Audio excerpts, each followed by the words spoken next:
How to add PayPal payment gateway on your Shopify store. Hi, welcome to another new video, and in this video we are going to talk about payment gateway option with PayPal. So first of all, you need to go on the setting. Once you click here, you will have the option of payment in the next to the user option. Just click over here, payments. Once you click over here, it will be moved to a new page.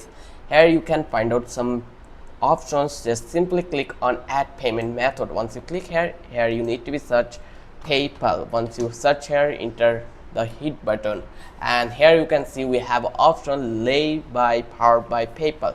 Just click over here. Once you click over here, you need to be confirm it. Just click over here again, and here you need to be click on install. Once you click here in install, it will be installed in your Shopify store. So there in between this, you have to follow some rules, like you need to be fulfill some form, you need to be fulfill some requirement to enable your PayPal option in your Shopify store. But the process is really simple.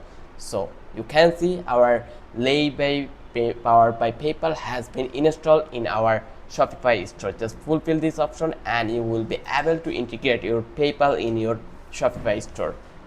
I hope so this video will help you, and if you think this video is really helpful for you, don't forget to subscribe our channel and don't forget to hit the like button.